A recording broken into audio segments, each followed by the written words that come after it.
Assalamualaikum warahmatullahi wabarakatuh. Waalaikumsalam warahmatullahi Sampurasun. Rampe. Oras. Ora. Ini di Medan apa di Purwakarta ini?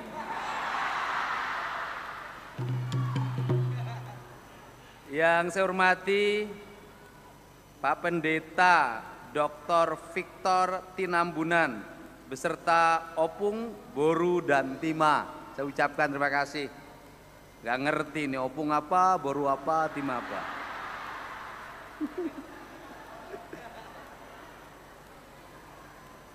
Segenap tokoh HKBP yang hadir pada kesempatan siang hari ini, saya tidak bisa menyebutkan satu persatu. Pak Bupati, seluruh jajaran pimpinan daerah Kabupaten Purwakarta, Kesbangpol. Kalau tidak aku sebut, jangan marahlah sama aku ya. Saya ini dari tadi, inilah ciri khas orang Batak. Apa ciri khasnya? Pesta lebih dulu. Gereja belum selesai, pestanya luar biasa.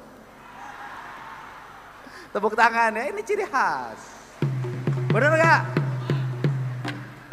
Orang Batak itu gak pernah kelihatan susah. Apa cirinya tidak pernah kelihatan susah? Ke gereja masih pakai jas sama dasi. Bener gak? Dan saya mempelajari orang Batak nih egonya luar biasa. Apa egonya? Bertuhan saja bikin kelompok. Ya kan? Jadilah Kristen, tapi mohonlah aku Tuhan. Kristennya HKBP aku. Bener gak? Jangan-jangan nanti berdoa sama Tuhannya begini. Ya Tuhan, nanti aku masuk surga, tapi tolong kumpulkan aku bersama orang-orang Batak.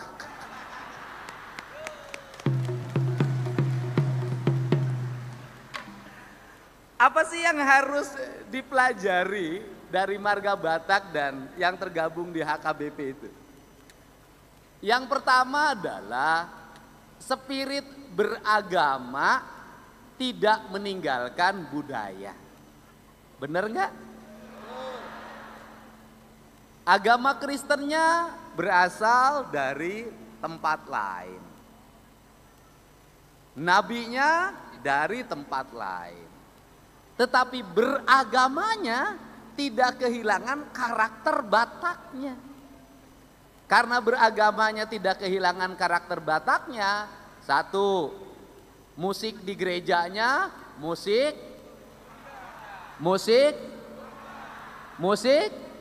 coba aku dengarlah musik Batak kau itu. Itu beduk naon sih? Ayo coba dengar, 1 menit aku dengerin musik Bataknya. 1 menit. Soalnya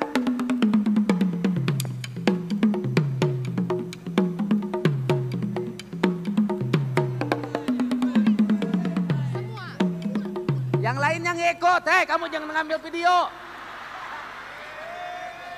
Semua alat musik akan dimainkan secara bersamaan. Coba. Mari kita saksikan bersama. Kan tadi pengen ditonton sama gubernur, ayo coba. Ayo. Itu namanya apa? Sok sebutin. Kau ngomong kau. Kenalin dulu alat musiknya. Ini namanya apa gitu loh. Baik Pak Gubernur. Jangan dipikir orang Sunda tidak lebih galak dari orang Batak loh. Ini ada beberapa alat musik sementara. Oke. Sama MC-nya kenalin, sama MC-nya. Fokus. MC-nya yang sebutin. Ini alat musik seruling. Setelah ini keluar ular. Baik Bapak. Oke. Alat musik yang pertama ada namanya sarune. Tolong diangkat. Siap. Oke. Yang kedua ada saruling. Sebentar dulu, saruneng itu bukan diangkat, ditiup. Siapa Pak? Ayo, sok mulai. Alat musik pertama ada sarune, silakan ditiupkan.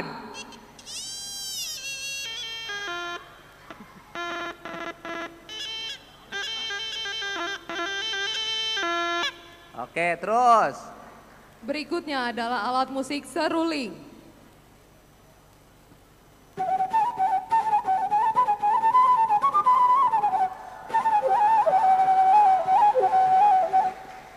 Terus. Alat musik ketiga ada tagading, silakan dimainkan.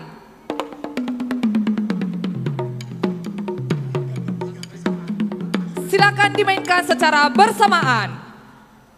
Ya.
Hei, udahlah.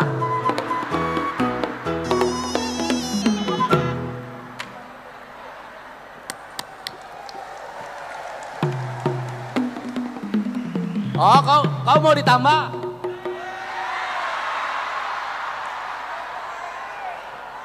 Terima kasih Pak Gubernur.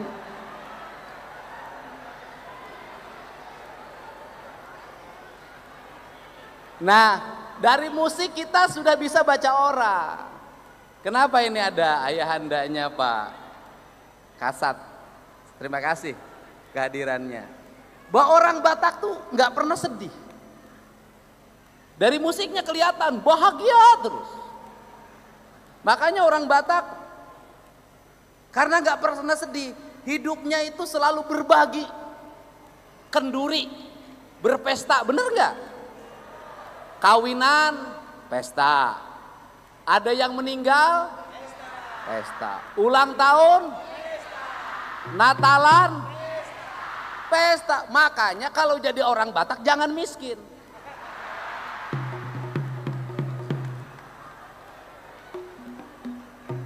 Kalau miskin, nggak bisa ngundang kerabat-kerabatnya waktu meninggal. Nggak bisa ngundang kerabat-kerabatnya waktu kawinan, kenapa? Nggak cukup uangnya, bener nggak? Karena nggak boleh miskin jadi orang Batak, maka orang Batak itu pekerja keras. Bener nggak? Pekerja keras. Karena pekerja keras, kadang ya kan, suaranya lebih keras dari bekerjanya. Mantaplah itu. Nah, kemudian ini yang menjadi ciri khasnya. Karena ini yang menjadi ciri khasnya, maka orang Batak meskipun agamanya Kristen, tetap dia punya identitas sebagai warga Batak. Sudahlah kau, sudah. Karena punya identitas sebagai warga Batak, maka punya karakter. Karena selain punya karakter, orang Batak nggak usah tes DNA. Kenapa orang Batak nggak usah tes DNA? Karena dari namanya saja sudah mencerminkan dia Batak. Sehingga saya ngajakin sama orang Sunda. Kenapa? Orang Sunda harus ngikutin orang Batak biar tidak kehilangan jati dirinya.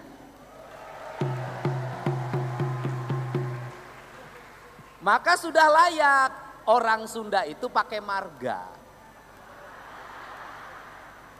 Bagaimana orang Sunda pakai marga? Dedi Mulyadi, nanti anaknya Mulyadi Putra, itu marga. Nanti cucunya Mulyadi Putra terus. Om Binjen, turunannya Om Jen. Ya kan, nanti anaknya Jen ujungnya. Jen ya kan, ujungnya. Nanti begitu turunan yang ketujuh langsung dikenal oleh banyak orang. Buyutmu itu waktu sebelum jadi bupati, perempuannya aja habis 197. Gitu.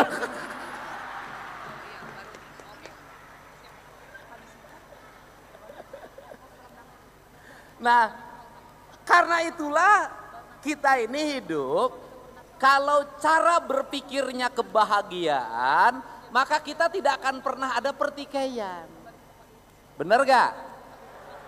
Jadi kalau cara berpikirnya adalah kebahagiaan, maka kita tidak akan ada pertikaian. Kenapa? Karena orang yang senang bertikai itu orang yang tidak bahagia. Orang yang suka meributkan perbedaan itu orang yang tidak pernah bahagia. Tapi orang yang hidupnya bahagia tidak akan pernah meributkan perbedaan. Dia akan mencari persamaan demi kebahagiaan.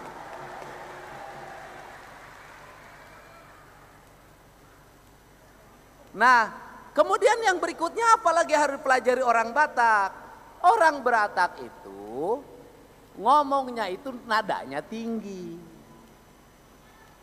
Karena kalau ngomong nadanya tinggi, jangan nganggap kalau orang Batak ngomong keras itu ngemarahin. Dan saya sebagai orang Sunda yang setiap hari berkomunikasi dengan lintas agama, dengan lintas budaya, saya tidak pernah takut dengan gertakan orang Batak. Kenapa? Karena orang Batak itu gertakannya aja yang tinggi. Ya kan? Kenapa? Karena hatinya itu rinto. Makanya lagu yang paling melankolis di Indonesia, lagu yang sangat disukai oleh ibu-ibu di tahun 80-an dikarang oleh orang Batak, namanya Rinto Harahap. Makanya ada istilah wajahnya Rambo, hatinya Rinto. Karena orang Batak itu hatinya Rinto, maka saya tahu laki-laki Batak. Apa itu? Sehebat apapun dia, segagah apapun dia, sekeras apapun dia, sama istrinya takut.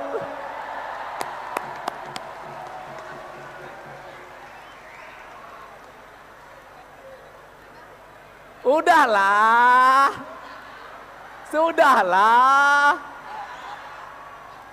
Dan saya tahu orang Batak itu duitnya diambil istrinya semua.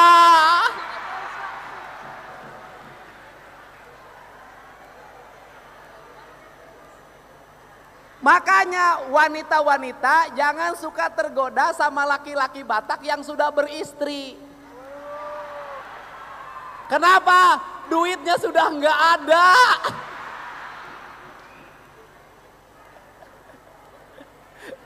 Nah, karena orang Batak itu uangnya sudah diambil semua sama istrinya, maka orang Batak rata-rata mapan hidupnya. Karena biaya kenakalannya sudah tidak ada. Makanya hati-hati kalau bareng nakal sama orang Batak, kamu nanti keperas duitnya karena dia tidak bawa bekal dari rumahnya.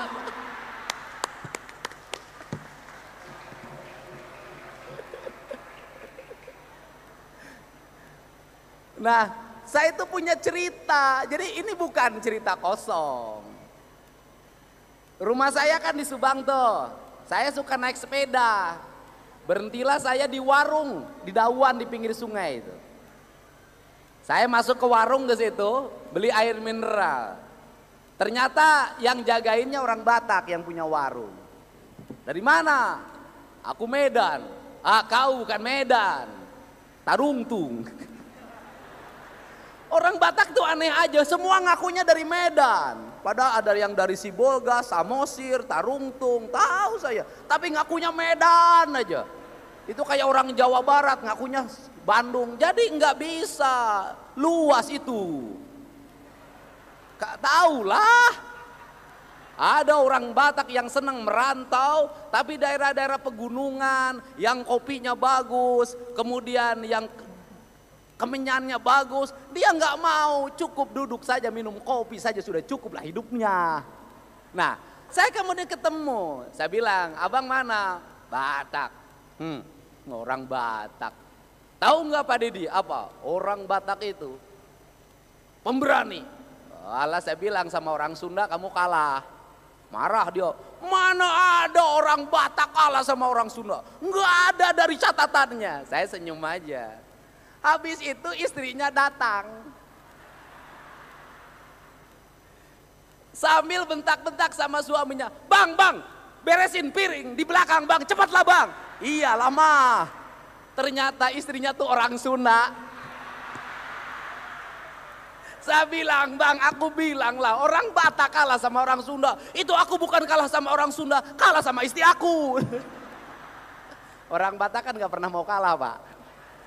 Nah, dari rangkaian-rangkaian ini, apa sih yang diharapkan oleh Gubernur Jabar? Yang diharapkan oleh Gubernur Jabar adalah setiap warga negara yang tinggal di Jawa Barat, dia adalah orang Jawa Barat.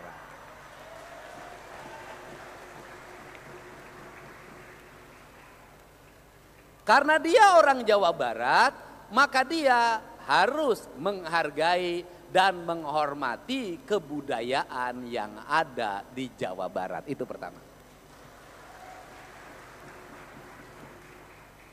Karena orang Batak yang tinggal di Jawa Barat berbeda agamanya juga menghormati tradisi. Ingat, tradisi yang ada di Jawa Barat, maka orang Jawa Barat itu paling toleran terhadap perbedaan tradisi. Kalau menurut saya tidak ada sebuah komunitas suku yang setoleran orang Sunda. Tidak ada. Betul nggak Pak? Orang Sunda itu orang yang paling terbuka. Kenapa? Karena orang Sunda itu relatif begitu plural. Orang Sunda itu relatif tidak begitu mengagung-agungkan kebudayaannya, bahkan cenderung meninggalkannya. Ini ciri khas yang harus diperbaiki. Kadang orang Sunda itu di kampungnya sendiri tidak merasa menjadi orang Sunda. Kalau orang Sunda tinggal di perumahan, ada orang Batak, maka orang Sunda yang menyesuaikan dengan gayanya orang Batak, itu orang Sunda. Nah, karena orang Sunda sifatnya defensif, orang yang selalu bertahan, maka cenderung terhegemoni. Maka cenderung terdominasi. Kenapa? Karena orang Sunda kelemahannya adalah tidak pernah mau berterus terang kalau ngomong. Sedangkan orang Batak berterus terang. Contoh. Ada orang Sunda lagi nonton Persib.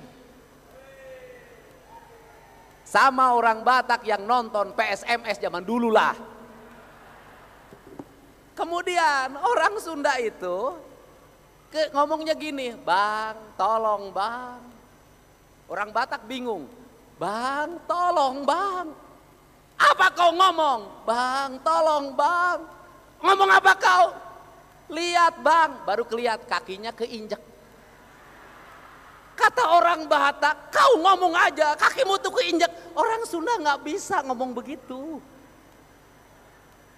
Karena nggak bisa ngomong begitu orang Sunda, maka saya tumbuh dalam era kepemimpinan digital. Karena saya tumbuh dalam era kepemimpinan digital, saya ini bergaul sejak mahasiswa dengan ragam orang. Saya dididik oleh orang Batak, saya dididik oleh orang Sumatera Barat, saya dididik oleh orang Aceh, saya dididik oleh orang Jawa, saya dididik oleh orang Makassar. Maka saya hafal gaya kultur politik setiap orang. Dan saya tidak menggunakan pola Sunda Priai, tetapi saya menggunakan pola Sunda yang awal, yaitu masyarakat Sunda yang terbuka, ngomong apa adanya. Karena saya mulai mengajarkan ngomong apa adanya yang terbuka, waktu awal banyak orang yang ke saya protes. Kenapa? Itu bukan gaya pemimpin. Saya katakan itu gaya pemimpin zaman sekarang. Kenapa? Karena filsafat Sunda itu mengajarkan pemimpin itu ngomong sapokna, ngadek saclekna. Apa itu artinya? Kalau ngomong, omongkan apa yang harus diomongkan. Kalau bertindak, lakukan tindakan apa yang harus kamu lakukan dikarenakan itu. Dengan 3 prinsip, ini tangan, ini lengan bisa dikuah kieuhkeun. Apa itu artinya? Bisa digupaikeun, bisa diusapkeun, bisa digupaikeun, bisa dipereupkeun. Apa itu? Itu tanganmu bisa melakukan apapun berdasarkan kehendak hatimu, tergantung pada situasinya. Itu tangan bisa dieluskan pada kepala setiap orang sebagai tanda kasih sayang dan cinta, tanda pemberian, tanda penghormatan, tanda penghambaan kalau pada Tuhan. Itu. Yang kedua, kalau dielus dia tidak mau, maka dia dipanggil.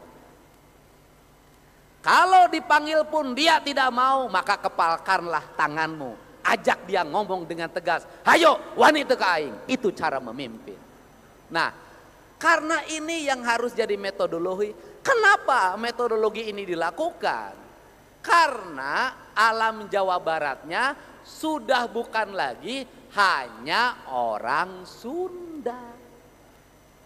Ada ragam suku di sini dengan gaya yang berbeda-beda. Tetapi dari sekian gaya, sekian cara kepemimpinan, akhirnya saya hanya menemukan satu hal saja. Suara boleh keras, tangan boleh kekar, badan boleh tegap, tapi seluruh manusia Indonesia dari berbagai negara, dari berbagai suku, dari berbagai agama, dari berbagai ras, intinya cuma satu, semuanya dia punya hati yang sama. Selama niat kita baik, didasarkan oleh kebeningan hati dan cinta kasih yang tulus, maka bahasa itu akan ditangkap dan didengar oleh semua orang. Jadi yang tersampaikan saya di pesan-pesan media sosial saya, sesungguhnya bukan bahasa orang Sunda, sesungguhnya bukan bahasa orang Medan, sesungguhnya bukan bahasa orang Padang, bukan bahasa orang Palembang, bukan orang Bugis, bukan orang Solo, bukan orang Jogja, bukan orang Betawi. Tapi itu adalah bahasa universal, bahasa kemanusiaan. Maka pesan agamanya pun pesan agama universal, di mana setiap agama mengajarkan kepada pemeluknya untuk menebarkan cinta dan kasih sayang. Karena setiap agama menebarkan cinta dan kasih sayang, maka agama cinta adalah agama yang akan hidup di tengah-tengah masyarakat, diterima tanpa membedakan suku. Bahasa cinta itulah yang bisa mempersatukan kita. Apa itu bahasa kemanusiaan yang harus menjadi tema sentral hari ini dalam kehidupan beragama dan berbudaya adalah satu, kita berkomitmen bahwa beragama, berbudaya, berbangsa yang paling utama harus menyelesaikan problem-problem masyarakat yang paling bawah, yaitu orang-orang miskin, anak-anak yatim, orang-orang yang sudah tidak punya kemampuan ekonomi untuk tumbuh dan hidup. Saya yakin semua agama mengajarkan tentang pola keadilan beragama, pola keadilan berbangsa, dan pola keadilan bernegara. Para nabi itu dilahirkan ke dunia, diutus menjadi rasul. Semuanya tugasnya hanya satu, melawan pemimpin yang tidak adil dan melawan orang-orang kaya yang kikir.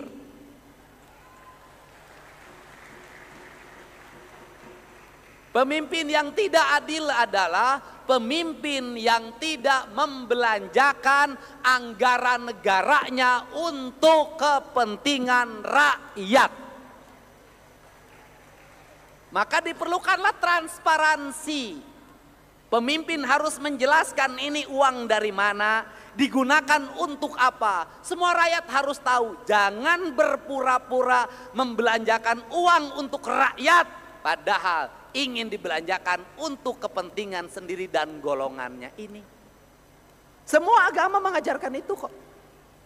Yang kedua, agama selalu mengajarkan perlawanan para nabi dan rasul terhadap orang-orang kaya. Orang-orang kaya yang bagaimana? Orang-orang kaya yang mempekerjakan pegawainya, membayar upahnya dengan murah, tidak melindungi kesehatannya, tidak melindungi masa depannya, mendudukan mereka tidak setara dengan dirinya. Agama sama. Makan terpisah. Ini makan daging, itu makan ikan asin. Duduknya terpisah. Saya yakin semua agama tidak mengajarkan itu. Artinya kalau kita ingin menjadi makhluk yang beragama, termasuk beragama Kristen, maka orang-orang kaya, para pengusaha harus memposisikan para pegawainya, para buruhnya setara dengan dirinya. Bisa jadi makannya bareng, artinya makannya setara yang disebut bareng itu. Suatu saat mendengar keluh kesahnya, suatu saat menyelesaikan berbagai problemnya. Kenapa? Karena tugas beragama adalah tugas pembebasan. Maka para nabi diutus ke dunia, tugasnya adalah membebaskan. Nabi Isa juga ditugaskan untuk membebaskan. Maka disebutlah tokoh pembebas. Dan saya paham betul bahwa kalau di Islam membayar zakat, infak, sodako, itu adalah tujuannya membebaskan orang-orang miskin, membebaskan orang-orang tertindas, membebaskan anak-anak yatim. Di gereja juga mungkin melakukan hal yang sama. Maka gereja, masjid, dan tempat ibadah dalam sepanjang sejarahnya selalu dekat dengan orang-orang miskin. Karena gereja dan masjid tempat mengadunya orang-orang miskin, di mana dia tidak ada tempat lagi mengadu kecuali kepada tokoh-tokoh gereja dan pemimpin-pemimpin majelis serta pemimpin masjid. Kemudian yang terakhir, beragama ketika sudah membebaskan orang-orang miskin dan membuat manusia setara, maka agama akan melahirkan kedamaian. Maka dalam kedamaian itu akan dilahirkan kebahagiaan. Kebahagiaan itu kalau dalam doanya orang Islam itu disebut dengan Rabbana atina fid dunya hasanah wa fil akhirati hasanah wa qina azabannar. Artinya memang hidup ini kalau ingin mencapai puncak kebahagiaan ukhrawi, puncak nanti di alam akhir, surga yang menjadi tujuan kita, maka dari sekarang berlatihlah kita untuk tinggal di surga. Maka jadikanlah rumah itu menjadi surga kita, sehingga rumah menjadi tempat kebahagiaan. Jadikanlah jalan raya itu menjadi surga kita, sehingga jalan rayanya tertib, tidak ada konflik, tidak ada kecelakaan, tidak ada balap-balapan, tidak ada kebisingan. Maka jadikanlah sungai-sungai yang mengalir di halaman rumah kita, yang mengalir di sungai-sungai di samping rumah kita, di belakang rumah kita, jauh di rumah kita, menjadi sungai-sungai seperti ada yang di surga. Sungai yang mengalir dengan jernih tanpa pencemaran, tanpa orang yang bernafsu melakukan kekotoran, tanpa eksploitasi, tanpa nafsu-nafsu jahat yang untuk menghancurkan ekosistem. Maka jadikanlah alam raya di lingkungan kita menjadi alam surga yang tertata dan terawat, yang disebut dengan keharmonian ekosistem. Semua agama pada akhirnya mengajarkan 3 hal. Pertama, mengajarkan manusia harus dekat dengan Tuhannya. Dan ciri manusia dekat dengan Tuhan adalah dia dekat dengan sesama manusia. Ciri manusia yang dekat dengan Tuhan, dia tidak merusak alamnya. Dan manusia yang bertauhid, yang bersatu dengan Tuhannya adalah manusia yang bersatu dengan alamnya, yang manusia yang bersatu dengan manusia yang lainnya. Maka hidupnya menjadi satu kesatuan. Yang pada akhirnya hari ini saya, Kang Deddy Mulyadi, adalah bagian yang tak terpisahkan dari saudara-saudaraku di HKBP. Sebagai manusia, sebagai pemimpin, maka saya harus sama, satu napas, satu jiwa, satu cinta dengan seluruh masyarakatnya, termasuk masyarakat HKBP.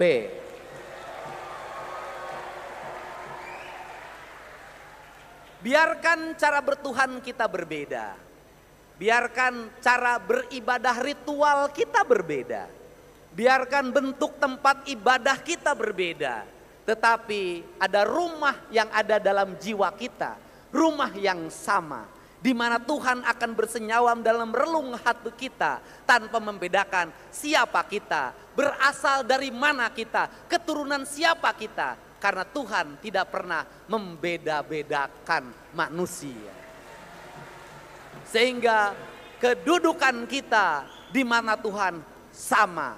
Yang membedakan hanya berapa harga jasnya, berapa harga sepatunya, berapa harga dasinya, berapa harga pinnya. Tetapi seluruh baju, sepatu, pin, jasi, das tidak akan ada harganya di mana Tuhan. Manakala hatinya tidak ada kebersihan untuk dekat dengan Sang Maha Suci. Biarkan ke gereja pakai jas bekas. Biarkan ke gereja pakai dasi bekas.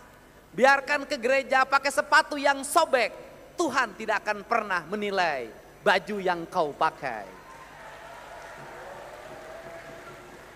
Karena baju yang paling utama dalam hidup adalah keimananmu pada Tuhan dan kesalehanmu pada sesama manusia. Terima kasih. Selamat ulang tahun buat HKBP. Yang ke-50, semoga tetap bahagia. Di usia yang ke-50 ini, semoga HKBP senantiasa ceria dan senyumnya membuat menawan banyak wanita. Wanita yang di rumah, wanita yang menjadi anak-anak kita, wanita yang menjadi saudara-saudara kita. Di usia 50 ini, HKBP berkibar terus memberikan warna terhadap keberagaman dan budaya Indonesia. Dan biarkanlah di usia yang ke-50 lebih ini saya tetap bahagia meskipun menduda. Terima kasih. Assalamualaikum warahmatullahi wabarakatuh. Sampurasun. Horas. Baik, terima kasih Bapak Gubernur Jawa Barat kami. Bapak mohon untuk tetap di depan. Bapak mohon untuk tetap di depan ya Pak. Ya, kami undang juga untuk Bapak Bupati Purwakarta untuk hadir ke depan.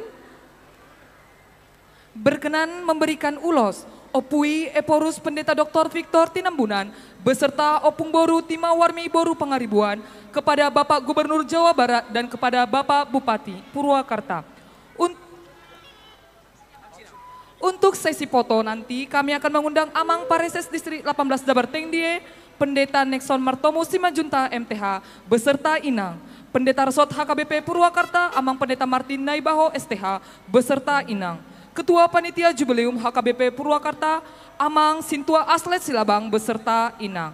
Untuk pemberian ulos kami serahkan kepada Opui Eporus Pendeta Victor Tinambunan, kami persilahkan.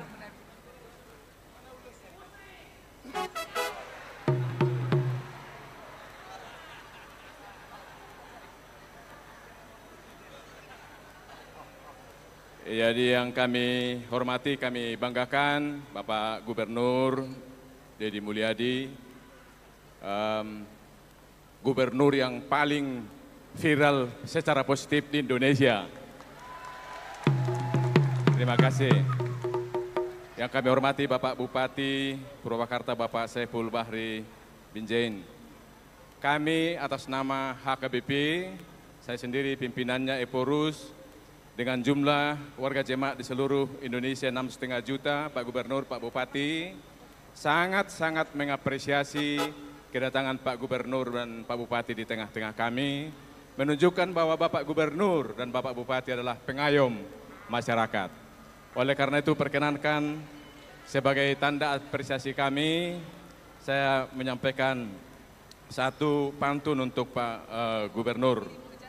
Sawah hijau di tanah Parahyangan, air mengalir dari hulu ke muara. Cakep.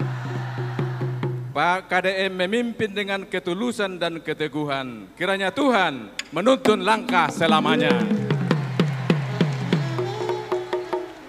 Pak Bupati yang kami hormati, air jernih mengalir di Curug Cipurut. Hembus angin lembut menyapa sawah. Bapak Bupati Saiful hadir membawa semangat baru bertumbuh. Purwakarta maju, rakyat pun berlimpah berkah. Pak Gubernur yang kami hormati, Pak Bupati, sebagai tanda penghormatan kami dalam tradisi kami yang baik, kami akan menyematkan ulos.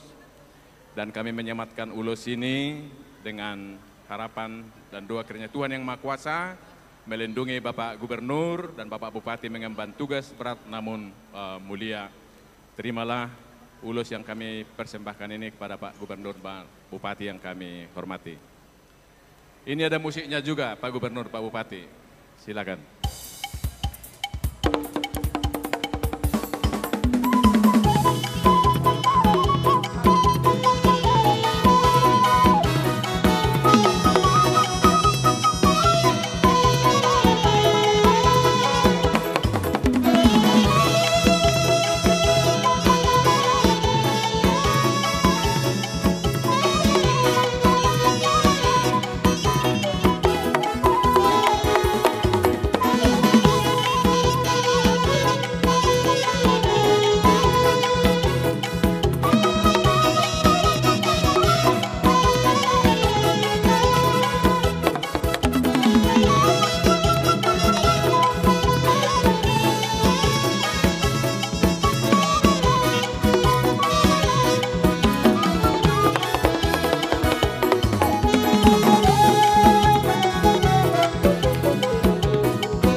HKBP Purwakarta.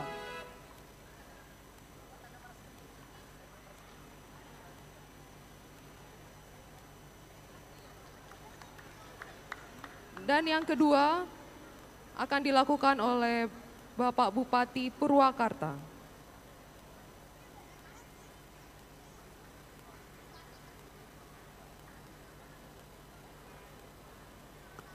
Baik, terima kasih. Beri sambutan yang meriah untuk Gubernur Jawa Barat dan Bupati Purwakarta.